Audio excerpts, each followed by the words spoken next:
des globules rouges d'origine fœtale au niveau du sang maternel.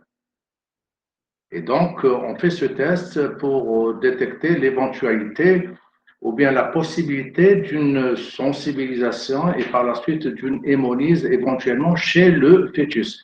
Durant la grossesse, on avait dit que durant normalement, il n'y a pas de contact entre le sang fœtal et maternel. Dans certaines situations, quand il y a un microtraumatisme au niveau des capillaires, etc., il y a passage des hématies d'origine fœtale vers le sang maternel. Et donc, ce test donc, de Clearware recherche la présence d'hématies d'origine fœtale au niveau du sang maternel. Parce que le passage de ces hématies-là, lorsqu'elles ne sont pas compatibles avec le sang maternel, va provoquer une incompatibilité fœto-maternelle. C'est clair?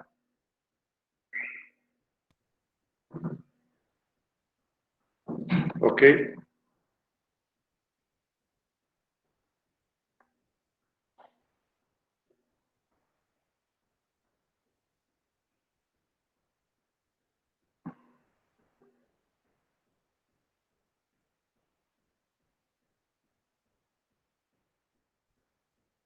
Alors, vous savez, le test de Coombs indirect, on va le faire chez la femme après l'accouchement. Donc, mais le test de Clearware, il se fait chez la femme durant la grossesse pour détecter le passage des hématies d'origine fœtale vers le sang maternel. Alors que le test de Coombs indirect, c'est le dosage des anticorps donc, dans le sang maternel après l'accouchement. Le test de Clearware, il est plus sensible et il va nous permettre de juger de la possibilité d'une immunisation de la femme durant sa grossesse.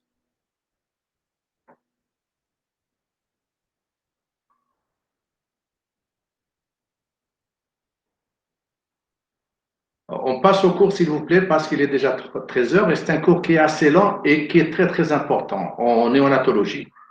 On peut commencer? Oui, professeur. Allons-y. Donc, vous faites très attention, vous vous concentrez sur ce que je dis.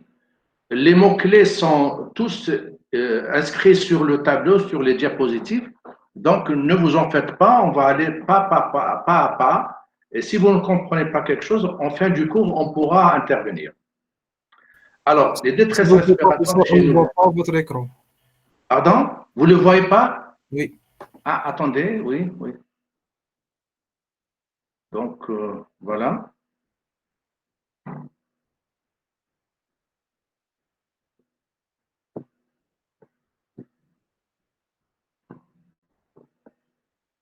Vous voyez là?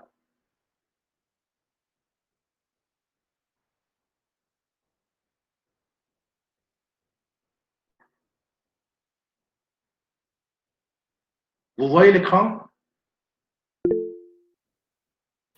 Oui. Oui, professeur. Vous voyez le cours? Oui. Très bien. Donc, on va faire les détresses respiratoires chez le nouveau-né. Pourquoi on fait ce cours-là? Parce que c'est une pathologie qui est très fréquente durant la période néonatale et c'est le deuxième problème après les ictères durant la période néonatale. On étudie ces problèmes également parce que la détresse respiratoire est l'une des principales causes de décès dans la période néonatale, surtout la période néonatale précoce. Donc, les détresses respiratoires présentent un risque vital immédiat qui mène vers le décès, ou bien un risque fonctionnel à long terme parce que l'hypoxie cérébrale entraîne une mort cérébrale, une mort des cellules neuronales, et bien sûr, il va y avoir une nécrose neuronale et par la suite, c'est irrécupérable. Alors, il faut distinguer sur le plan didactique pour faciliter un peu la compréhension.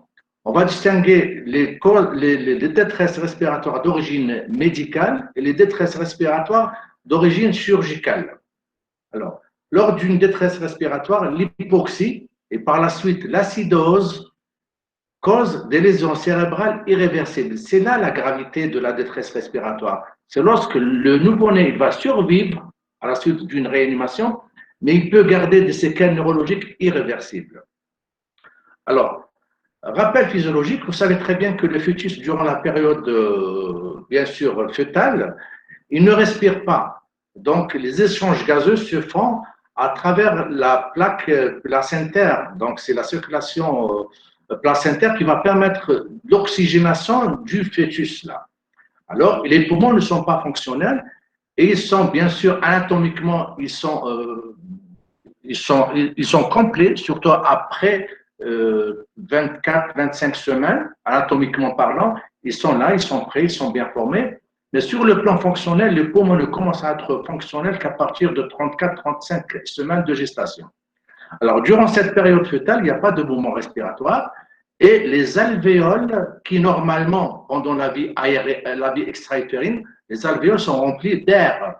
Et cet air, il entre lors de l'inspiration, il sort lors de l'expiration. Pendant la vie fœtale, chez le fœtus, ces alvéoles ne contiennent pas de l'air, ils contiennent du liquide. C'est le liquide amniotique et un peu de liquide alvéolaire. Alors, parce qu'ils ne sont pas fonctionnels, alors, lors de l'approche de l'accouchement, quand déjà la femme entre en travail, donc ce liquide alvéolaire et le liquide, bien sûr, amniotique, vont être, bien sûr, vont se résorber progressivement. Donc, vont sortir des alvéoles progressivement. Donc, il va y avoir une vasodilatation des vaisseaux pulmonaires lorsque l'adrénaline et certaines hormones vasoactives passent la barrière placentaire, elles arrivent jusqu'au niveau du poumon du fœtus, il va y avoir une vasodilatation, donc une partie du liquide va être résorbée. L'autre partie de ce liquide-là va être chassée vers l'extérieur lors de l'accouchement, lors du passage dans la filière génitale du fœtus. Il va y avoir une partie du liquide pulmonaire, intrapulmonaire, qui va sortir.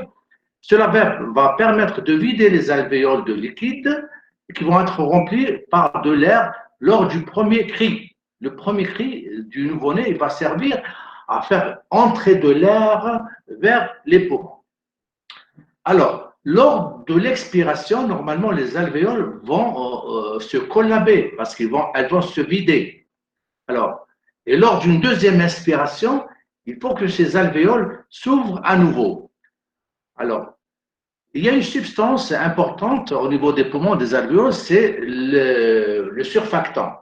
Alors, ce surfactant-là va tapisser la paroi des alvéoles, la surface des alvéoles, et lors de l'expiration, même si les alvéoles se vident, il va rester ce qu'on appelle une capacité résiduelle fonctionnelle. Donc, lors d'une deuxième respiration, les alvéoles vont s'ouvrir facilement. Parce que s'il n'y a pas ce surfactant, les alvéoles donc, vont s'ouvrir difficilement et le nouveau-né, pour remplir ses poumons, doit exercer un travail énorme, alors que le nouveau-né, c'est un être qui est fragile, n'a pas toutes les capacités pour exercer ce travail de ventilation. Ça, c'est comme rappel physiologique. Alors, le surfactant, il commence à être produit chez le fœtus déjà à partir de 24-25 semaines, mais en petite quantité. C'est pourquoi les nouveau-nés, quand ils naissent avant le terme, aux alentours de 24, 25, 26 semaines, ils présentent toujours ce syndrome de détresse respiratoire parce que le surfactant leur manque. C'est vers 35 semaines, 34-35 semaines, qu'il va y avoir une production importante de surfactant et qui va aider le poumon à être fonctionnel à 100%. Alors, on passe au diagnostic positif d'une détresse respiratoire. Donc, le diagnostic, il est clinique, il est facile à établir pour parler de détresse respiratoire chez le nouveau-né. Ça veut dire qu'il y a une difficulté à respirer et il va en résulter une difficulté à assurer l'apport d'oxygène vers tous les autres tissus. Donc, les signes qu'on va voir sur le plan clinique, c'est beaucoup plus soit les signes d'adaptation de ce nouveau-né à la détresse respiratoire ou bien les répercussions de cette détresse respiratoire sur l'organisme. Alors, premièrement, l'organisme du nouveau-né va augmenter la fréquence respiratoire, il va augmenter la cadence de respiration qui, normalement, elle est de 40 cycles par minute, plus ou moins 10 en fonction du terme. parce que la fréquence respiratoire chez le prématuré, elle est plus importante que la fréquence respiratoire chez un nouveau-né à terme. Et on parle de prématuré lorsque le nouveau-né est né avant 37 semaines de gestation. On parle de post-mature lorsque la naissance survient après 41 semaines de gestation plus 3 jours. Alors, la première, donc, pour s'adapter, pour assurer un apport d'oxygène vers l'organisme, le nouveau-né, il va essayer de ventiler rapidement. C'est la tachypnée, c'est la polypnée. La deuxième répercussion, c'est la cyanose à l'air ambiant. Vous savez que l'oxygène, il est, bien sûr, il est rapporté, il est acheminé vers les tissus et les organes par le biais de l'hémoglobine. Et la cyanose, donc, elle apparaît lorsqu'on a une désaturation de plus ou moins 5% de cette hémoglobine. Lorsqu'il y a une désaturation de l'hémoglobine de plus ou moins 5%, va commencer à apparaître cette coloration bleue des muqueuses et des téguments. Elle peut être centrale au niveau des lèvres, au niveau du visage, ou bien périphérique, ou bien générale, cette cyanose. Alors, les signes de lutte, on va les apprécier avec ce qu'on appelle le score de Silverman. On va voir les éléments du score de Silverman, ils sont en 5. Vous avez les battements des ailes du nez, balancement thoraco-abdominal, l'entonnoir xiphoïdien et le tirage intercostal. Alors, ces signes-là, ils traduisent l'importance du travail que fournit l'enfant ou bien le nouveau-né pour assurer une bonne ventilation, une bonne entrée d'oxygène vers les poumons. Il y a un autre signe, c'est le gênement. C'est un son. Le gênement, c'est un son qui se produit lors des mouvements respiratoires par le nouveau-né. Et en fonction de l'importance de l'un des signes, on va coter par 0 lorsqu'il n'y a aucun signe, 1 lorsque le signe est modéré et 2 lorsque le signe est intense. Et on fait la somme de cette cotation et on va parler d'un sujet normal, d'un nouveau-né normal, il respire normalement lorsque le score est inférieur à 3. Lorsque le score est compris entre 3 et 5, c'est une détresse respiratoire modérée. Et lorsque le score est supérieur à 5, c'est une détresse respiratoire sévère. Alors, ça, c'est l'importance ou l'intensité de la détresse respiratoire. Maintenant, en plus de ces signes-là, donc de la sévérité de la détresse par le score de Silverman, il y a les signes de gravité de la détresse respiratoire. Ces signes sont généralement liés à l'hypoxie, à l'hypercapnie ou bien à l'acidose métabolique qui s'ensuit. Alors, on peut avoir également les signes de l'épuisement. Ça veut dire quoi, le signe de l'épuisement? Lorsque vous avez un nouveau-né qui est en détresse, normalement, il a une fréquence respiratoire élevée. On l'avait déjà dit, supérieure à 60 cycles par minute. Lorsqu'il est un nouveau-né était en détresse avec une tachypnée, une polypnée, et rapidement vous trouvez que cette fréquence a baissé au-dessous de la normale, ça veut dire que c'est un nouveau-né qui est en train de s'épuiser. Et c'est un signe de gravité, il faut faire vite pour réanimer ce bébé. On peut avoir également des troubles hémodynamiques, une hypotension artérielle, donc une mauvaise circulation périphérique. On peut trouver une léthargie, donc ou bien une agitation, des troubles neurologiques. Donc, on peut trouver également des signes cutanés, un ictère, un purpura, mais qui sont beaucoup plus liés à l'origine de la détresse respiratoire. Donc, l'hypoglycémie peut être conséquence ou cause de la détresse respiratoire. L'hypo ou l'hyperthermie, c'est beaucoup plus un signe qui oriente vers l'étiologie de la détresse respiratoire. Parce que la détresse respiratoire, attention, elle peut être d'origine pulmonaire ou bien extra-pulmonaire. Donc, on est d'accord sur la définition, la présence de deux signes de tout ce qu'on avait cité définit la détresse respiratoire. On doit scorer ou apprécier la gravité ou la sévérité de la détresse respiratoire à l'aide du score de Silverman et on recherche les signes de gravité qui vont jouer un facteur de pronostic pour la survie de l'enfant. Alors, le diagnostic étiologique. Donc, vous avez vu que pour le diagnostic, c'est facile. C'est juste un examen clinique et beaucoup plus, donc, une inspection. Voilà. Alors, pour le diagnostic étiologique, donc, l'anamnèse est un temps essentiel pour le diagnostic, l'orientation de l'étiologie de la détresse respiratoire. Donc, on va préciser les conditions de la grossesse, le déroulement de la grossesse. Est-ce que c'est une grossesse qui s'est déroulée normalement ou bien avec des difficultés? Il y a eu une hémorragie, il y a eu une infection, il y a eu des traumatismes durant la grossesse ou pas. Les conditions de l'accouchement, est-ce que c'est un accouchement qui s'est passé normalement ou bien difficilement, ou bien c'est une césarienne, parce qu'on va voir certaines situations vous orientent directement vers l'étiologie de la détresse respiratoire. Le score de Silverman, bien sûr, on l'a déjà fait. Le score d'Apgar, on va voir ce que c'est que le score d'Apgar. Et puis les antécédents obstétricaux chez la maman. Alors, voilà le score d'Apgar. Ce score, il apprécie ce qu'on appelle l'adaptation du nouveau-né à la vie extra-utérine. On a vu que pendant la vie fœtale, le nouveau-né vit une vie aquatique. Il baigne dans du liquide amniotique et il ne respire pas. Alors, pendant la vie extra-utérine, après l'accouchement, l'organisme de ce nouveau-né va s'adapter à une vie aérienne. Donc, on va apprécier cette adaptation. Est-ce qu'elle s'est faite normalement ou bien est-ce qu'il y a eu une difficulté à ce nouveau-né pour s'adapter à une vie extra-utérine? Alors, les items donc, de ce score-là, nous avons l'activité cardiaque, bien sûr, c'est la fréquence cardiaque, l'activité respiratoire, c'est le mouvement respiratoire, le tonus musculaire, donc la réactivité à la stimulation, est-ce que c'est un enfant qui réagit ou pas du tout, la coloration cutanée, donc on recherche est-ce qu'il y a une cyanose ou pas. Donc, et on va coter les items comme pour le score de Silverman.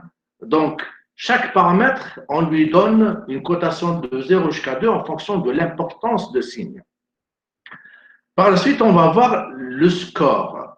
Alors, quand on a le score supérieur à 7, ça veut dire qu'il y a eu une bonne adaptation du nouveau-né à la vie aérienne. Lorsque le score est situé entre 3 et 6, on va dire qu'il y a eu une petite difficulté à l'adaptation, et cette difficulté peut être liée à la phase d'accouchement. Est-ce qu'il y a eu une petite souffrance? Est-ce qu'il y a eu un travail qui est lent, etc. Si le nouveau-né a un score d'Apgar inférieur à 2, inférieur ou égal à 2, donc inférieur à 3, on va parler d'un état de mort apparente. Cette situation nécessite une réanimation urgente de ce nouveau-né.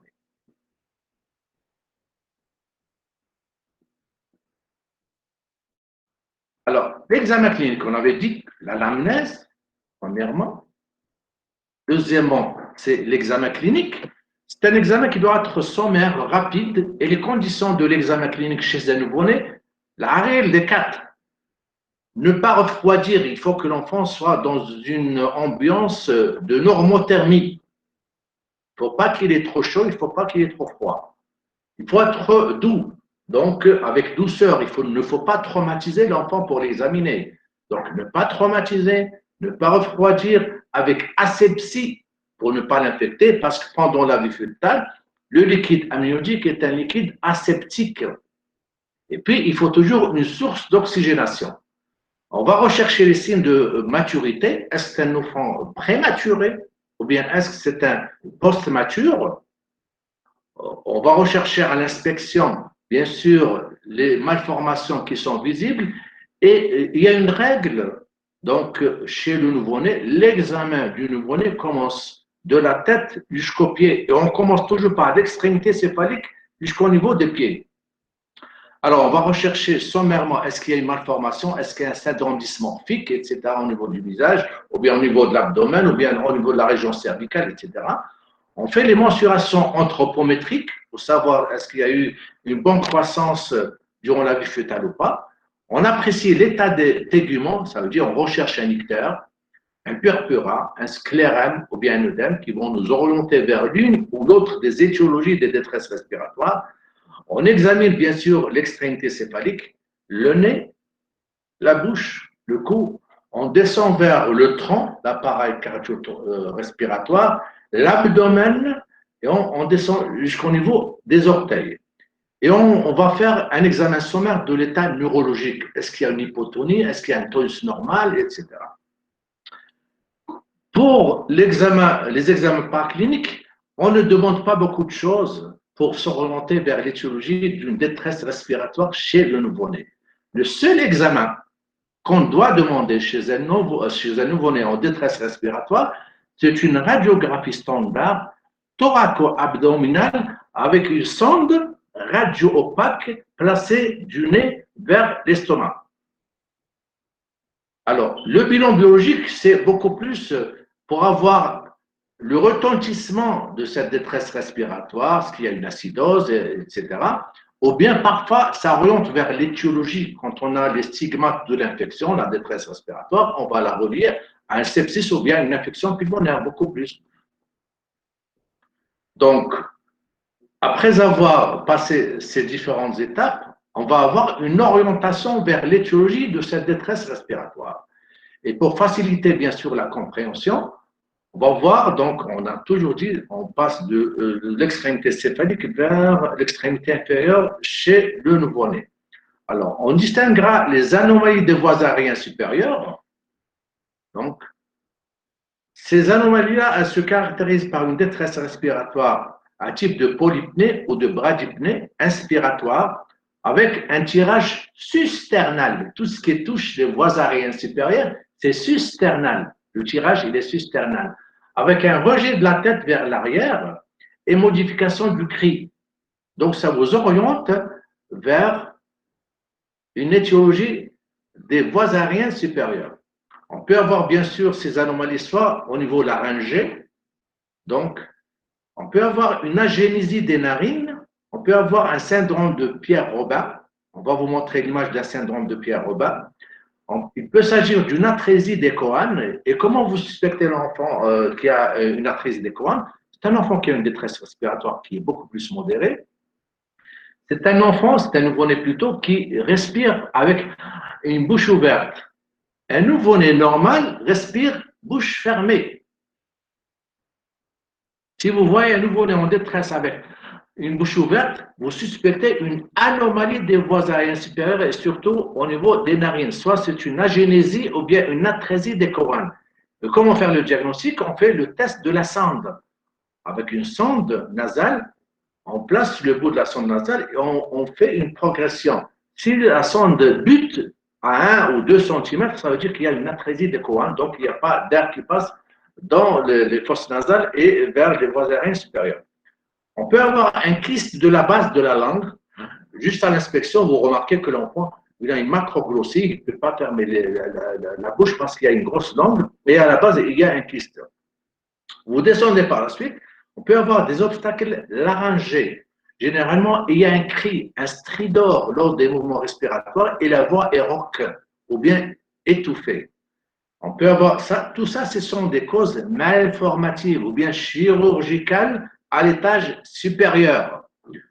Donc, on peut avoir une trachéomalacie, une tumeur, donc une compression des voies aériennes supérieures par un goitre plongeant ou bien une masse. Alors, on descend vers les voies aériennes intérieures. Donc, mais tout de suite, je vais vous montrer le syndrome de Pierre-Robin. C'est un syndrome qui associe une triade. Donc, une fente labiale ou labiopalatine, un micro-rétrognatisme et une glossoptose. Voilà, je vais vous montrer l'image d'un syndrome de Pierre-Robin.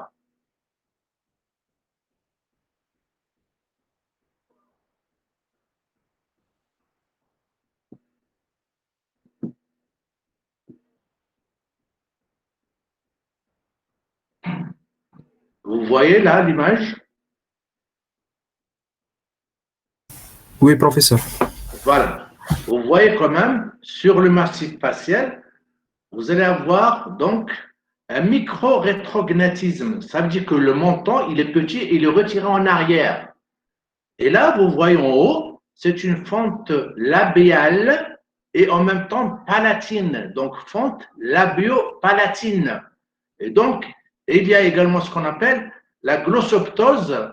C'est quoi la glossoptose? C'est la langue qui va se caler dans cette fente et il ne va pas pouvoir passer de l'air vers les voies aériennes supérieures.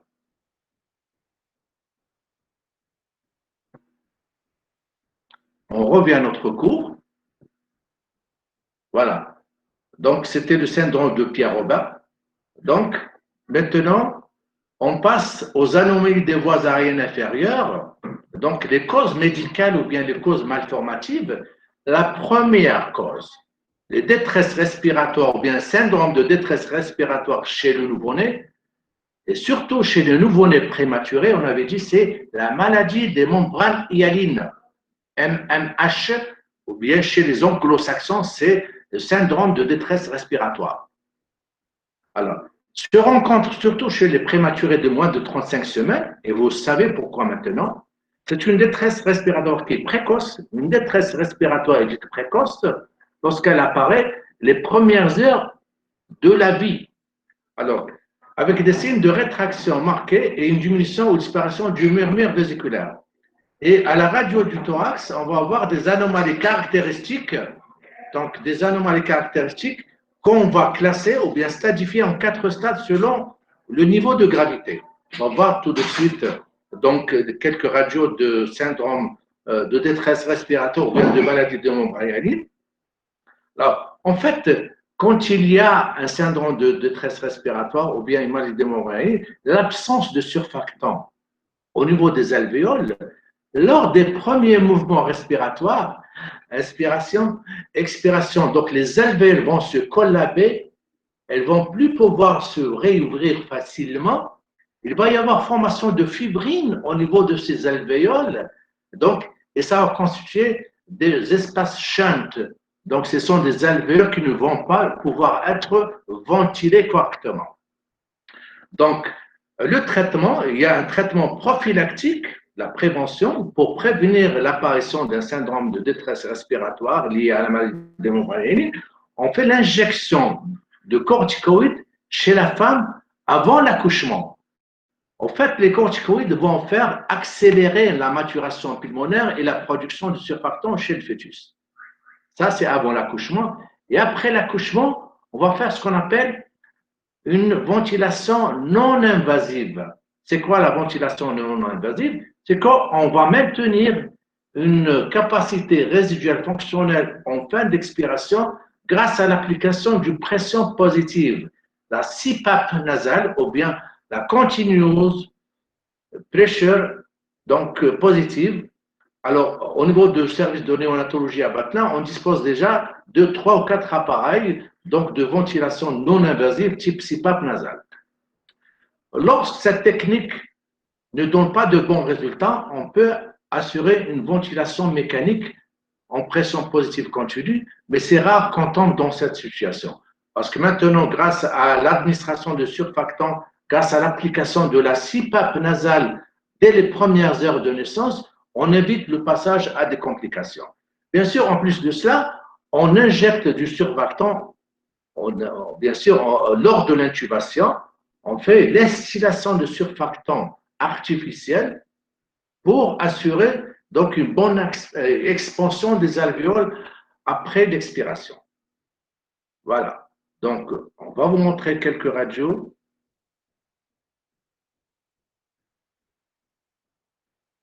Voilà. Concernant la maladie des membranes hyalines et les aspects radiologiques beaucoup plus. Donc, on a dit la classification en 4 stades.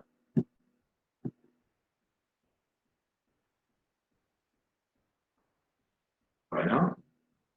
Donc, il y a le stade 1. Vous voyez là?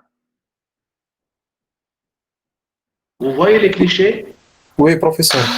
Très bien. Donc, voilà. On va encore grandir un peu plus. Vous voyez le stade 1, c'est quoi le stade 1 de la maladie des membranes hyalines sur le plan radiologique? Donc, c'est la présence de microgranités de façon bilatérale au niveau des 2 champs pulmonaires. Et c'est beaucoup plus cette image-là. Hein? C'est ça le stade 1, c'est pas ça. Ici, c'est le stade 2. Donc, c'est beaucoup le stade 1, c'est-à-dire des microgranités de manière bilatérale, plus la présence de bronchogrammes aériques au niveau de ces opacités en motte de manière bilatérale. Vous voyez au niveau des 2 sommets. Alors, le stade 3, c'est beaucoup plus donc une accentuation, une aggravation des lésions radiologiques, des images radiologiques, plus un bronchogramme aérique. Alors, le stade 4, c'est quoi? Ce sont des poumons opaques. deux poumons blancs où pratiquement on ne voit plus d'aération au niveau des poumons. Voilà. On revient au cours.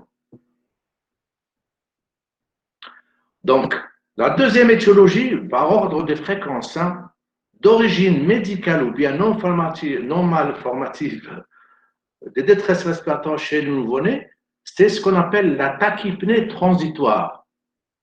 Alors, chez les anglo-saxons, ils appellent ça donc wet lung. Wet lung, ça veut dire les poumons humides. Alors, on a vu, si vous avez bien suivi juste après, tout à l'heure, à l'approche de l'accouchement, les poumons sont remplis de liquide pulmonaire, de liquide amniotique et un peu de liquide alvéolaire.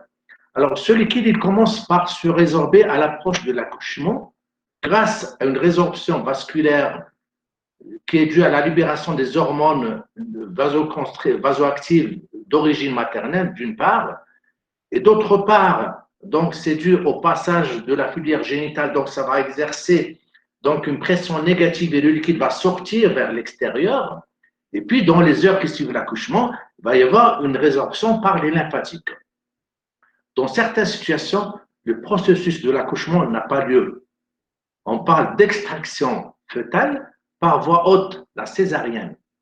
Alors, quand on fait cette voie d'extraction fœtale, donc le fœtus n'a pas subi une pression négative lors du passage dans la filière génitale parce qu'il n'est pas passé par la filière génitale.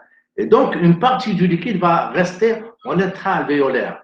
Et donc, c'est à peu près comme un OAP, c'est l'équivalent d'un OAP. Et le nouveau-né, il naît avec une détresse respiratoire généralement qui est modérée, qui n'est pas grave. Ça se voit surtout chez le nouveau-né né par césarienne, chez le nouveau-né de mère diabétique et parfois chez les prématurés. La détresse, elle est modérée. Donc, l'évolution, elle est généralement favorable. Il suffit d'appliquer de l'oxygène ou bien la CPAP, la ventilation non invasive, et le liquide intrapulmonaire va se résorber et la détresse va s'améliorer. Alors, la troisième étiologie de détresse respiratoire chez le nouveau-né, donc c'est le syndrome d'aspiration méconiale. Alors, on avait dit que le nouveau-né, il baigne dans de liquide amniotique avant la naissance. Et normalement, il n'y a pas de mouvement respiratoire. Alors, dans certaines situations, il va y avoir des gaspes, soit avant l'accouchement ou durant l'accouchement. Et surtout, ça se voit surtout lorsqu'il y a une souffrance fœtale. Quand il y a une souffrance fœtale, il y a une diminution de l'oxygénation tissulaire, il va y avoir un relâchement des sphincters. Alors, ce relâchement des sphincters, il va y avoir le méconium, c'est-à-dire les matières fécales du fœtus vont se libérer à l'intérieur du liquide amniotique. Et lors des gaspes, le nouveau-né va inhaler ce méconium, ce liquide amniotique méconial. Ce qui va avoir des répercussions plus tard, c'est que le méconium, c'est une substance qui est toxique quand même. Ce sont des débris, des déchets bien sûr, qui vont obstruer les voies aériennes inférieures, les bronchioles et les branches de énième division, et ça va créer bien sûr des troubles de ventilation. Alors, ça s'observe surtout chez les post-matures, chez les enfants qui ont eu une souffrance fœtale.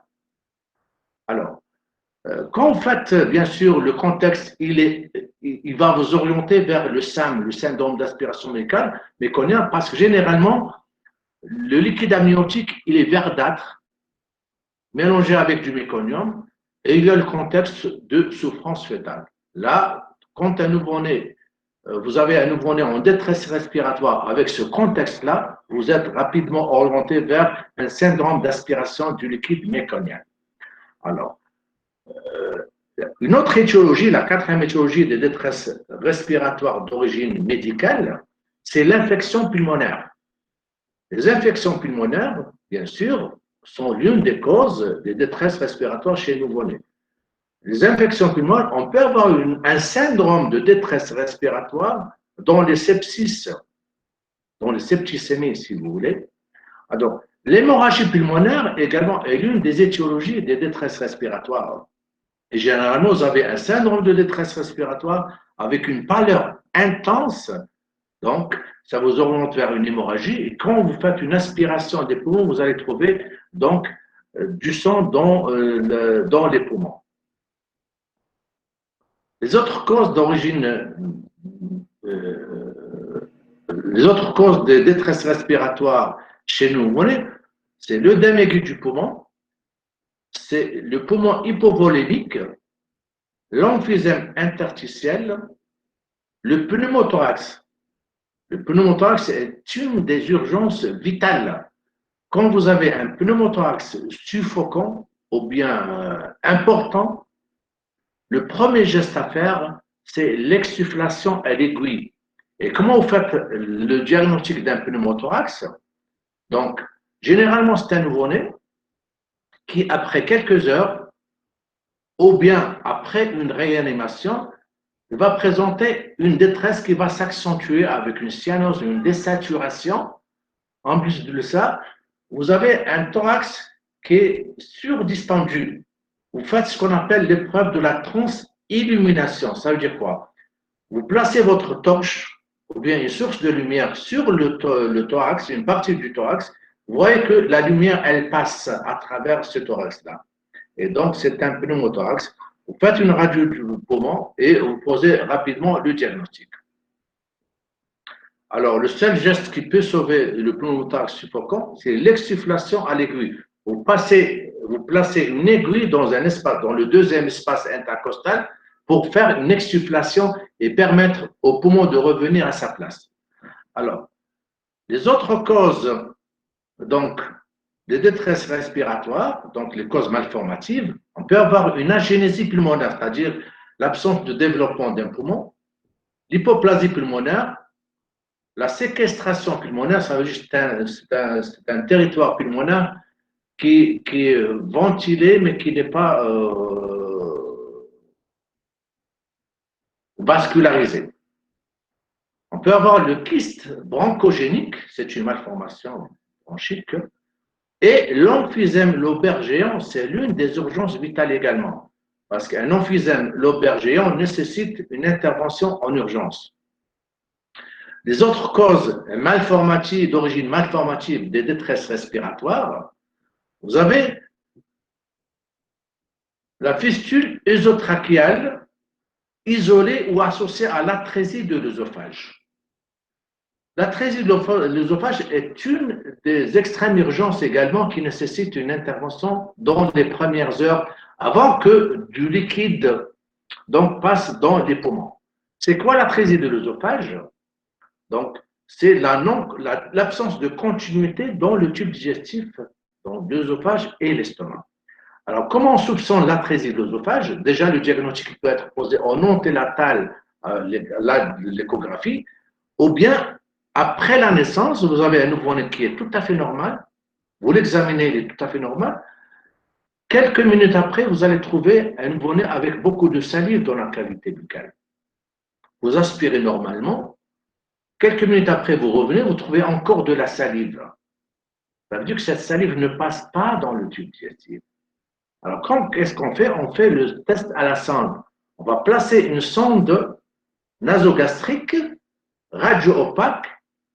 Donc, si la sonde, elle bute, elle s'arrête de progresser après quelques centimètres, c'est une atrésie de l'œsophage. Et on demande une radio thoraco-abdominale et qui va vous montrer donc la sonde radio-opaque qui va s'enrouler au niveau du cul-de-sac supérieur de cette atrésie de l'œsophage. Donc, le diagnostic doit être fait rapidement et l'enfant doit être acheminé vers la chirurgie néonatale ou bien la chirurgie pédiatrique pour un geste salvateur. Alors, le reflux gastro-œsophagien également est une des étiologies des détresses respiratoires. Alors, on avait dit tout à l'heure que les détresses respiratoires peuvent être d'origine pulmonaire ou extra-pulmonaire, d'origine médicale ou malformative. Donc, finalement, un enfant, un nouveau-né qui présente une détresse respiratoire, cela peut être dû à autre chose que le poumon. Et donc, parmi ces étiologies-là qui sont assez fréquentes, c'est l'insuffisance cardiaque. C'est pourquoi tout nouveau-né en détresse respiratoire, il faut faire un examen clinique pour s'assurer qu'il n'est pas en insuffisance cardiaque. Autre chose, on peut avoir une hernie diaphragmatique. La hernie diaphragmatique, le diagnostic est très facile à faire. Et surtout, quand on est averti. Alors, on avait dit l'examen clinique du nouveau-né, c'est l'inspection. On ne touche pas beaucoup. Alors, quand vous voyez un enfant qui est en détresse respiratoire, avec un abdomen qui est plat, un thorax distendu, vous faites votre auscultation, vous allez entendre les bruits digestifs au niveau du thorax et l'abdomen qui est déshabité, qui est plat. Là, vous soupçonnez une hernie diaphragmatique. Alors, vous demandez une radio thoraco-abdominale, vous allez voir que les viscères sont passés en intrathoracique, donc avec présence d'air d'origine digestive au niveau du thorax.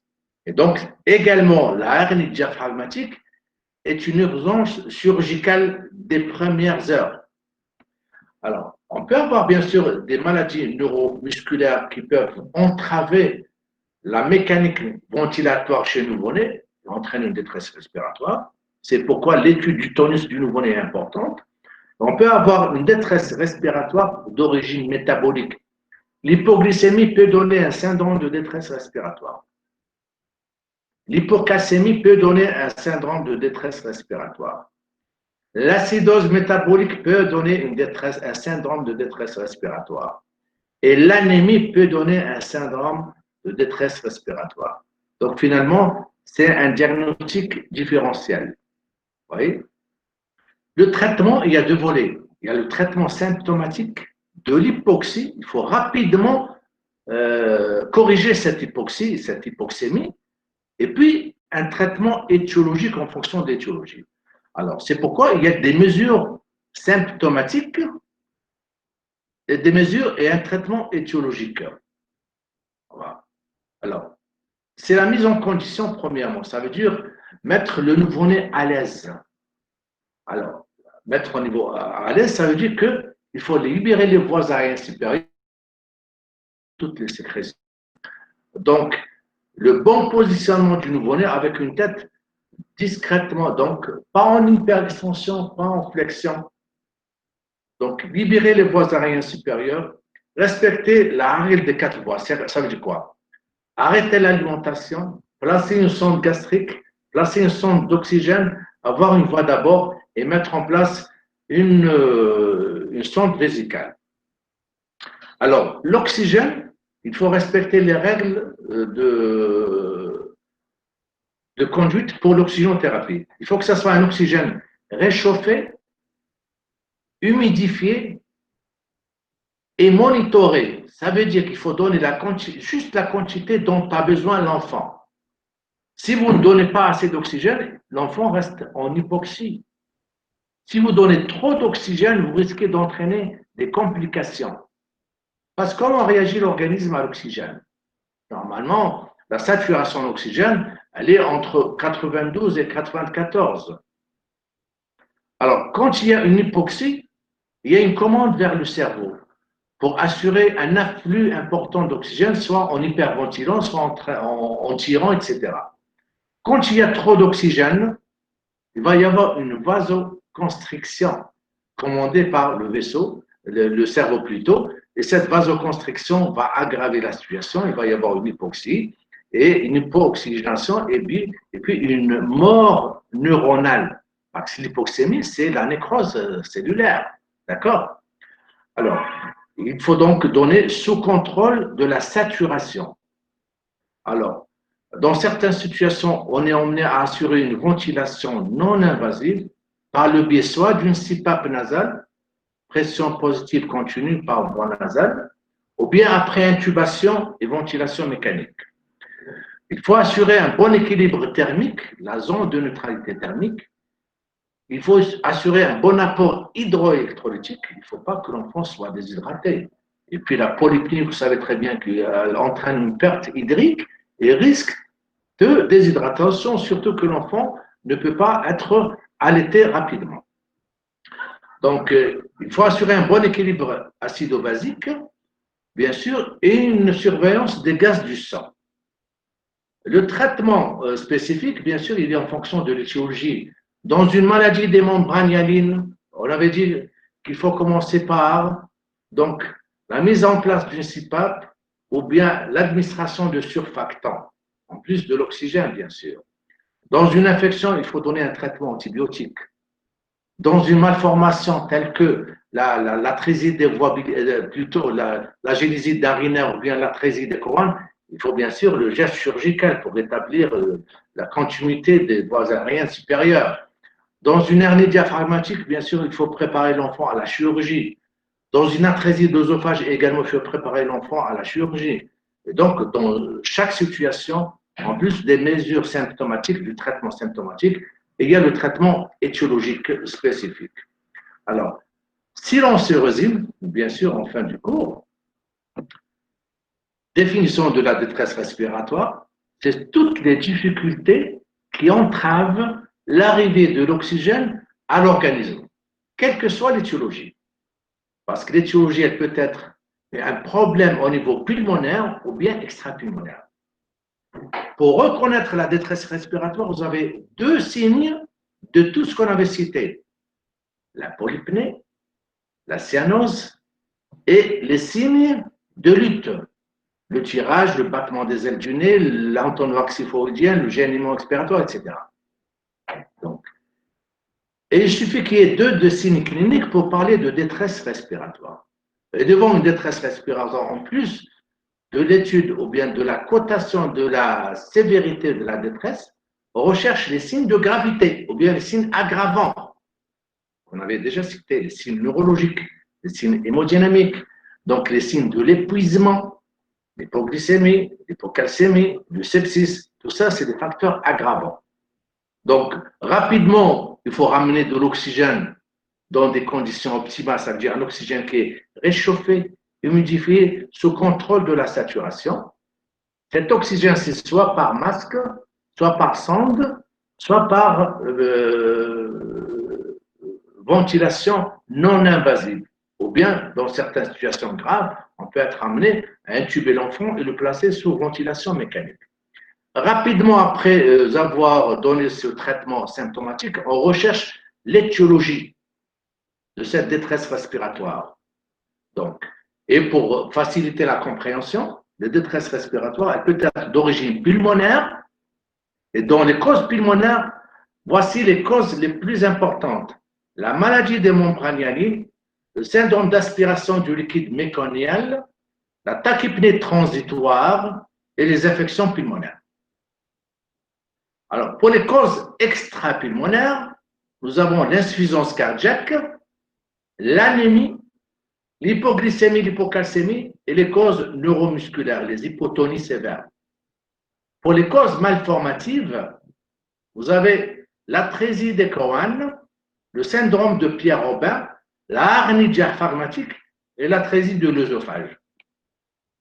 Voilà, le cours est terminé. Je vous remercie et si vous avez des questions à poser, on est là.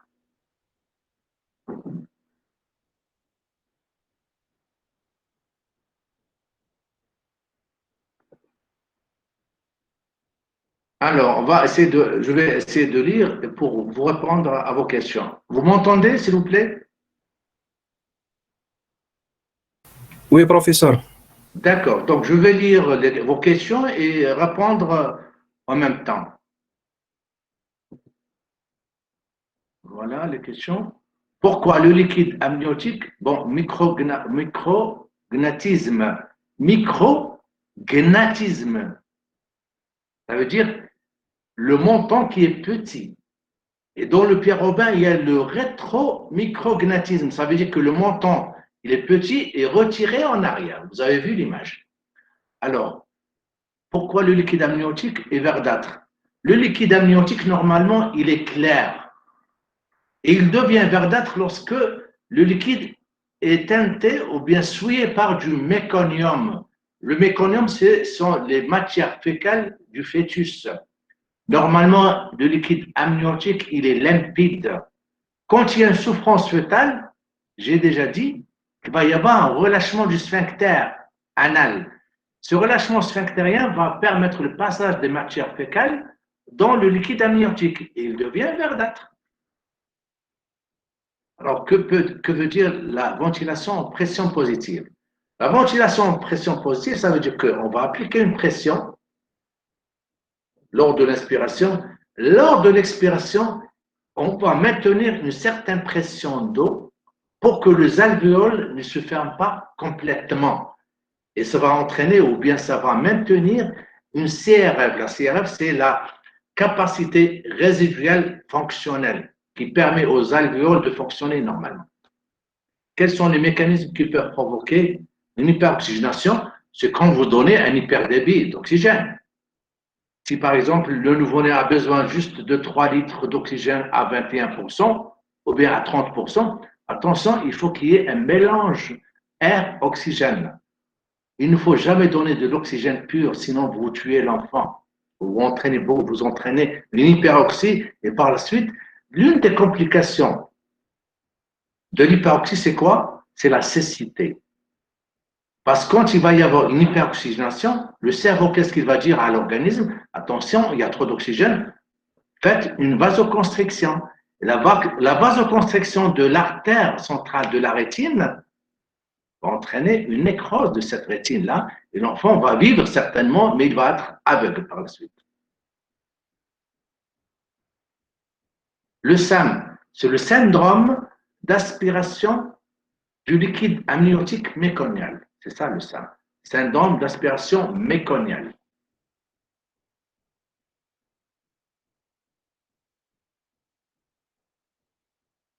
Comment est le mécanisme respiratoire chez le fœtus lors de la rupture des membranes? Donc, lors de la rupture, avant la sortie du fœtus de l'utérus, il n'y a pas de mouvement respiratoire. Les poumons, ils sont là, ils sont remplis de liquide, il n'y a pas de ventilation parce que l'oxygène arrive au fœtus par la circulation fœtoplacentaire. D'accord? Il n'a pas besoin de... Quand il y a donc des gaspes, ou bien lors de détresse respiratoire, lors des souffrances fœtales, il y a des mouvements respiratoires, l'enfant va inhaler du liquide amniotique qui peut être méconial. Et c'est là que va apparaître une détresse respiratoire néonatale. Alors, les infections, CTX, ça veut dire infection pulmonaire. Donc, voilà. Pourquoi, s'il vous plaît, un nouveau-né développe-t-il un emphysème lobaire? Ah oui, l'emphysème lobaire géant, c'est une malformation. Donc, malformation congénitale, ça veut dire qu'il y a un lobe pulmonaire qui est surdistendu. Et ce lobe-là qui est emphysémateux va bien sûr faire collaber le reste du poumon, va comprimer le reste du poumon et il va y avoir une hypoxie. C'est comme à peu près l'emphysème, le pneumothorax. Voilà.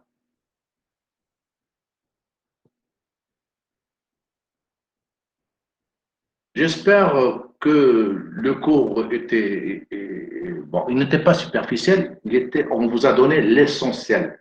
Si vous avez compris tout ce que j'ai dit, si vous avez fait attention, vous allez garder ça pour toute votre vie et vous allez bien sûr affronter n'importe quelle situation de détresse respiratoire chez un nouveau-né. Du moins les situations les plus fréquentes et les plus urgentes.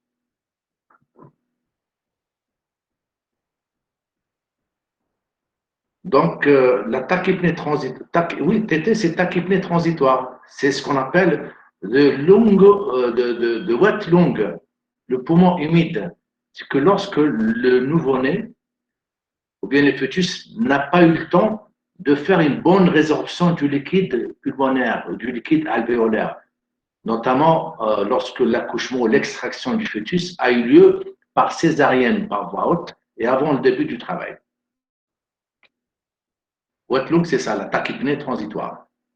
Ou bien poumon humide chez les anglo-saxons. Voilà, j'espère que vous avez compris.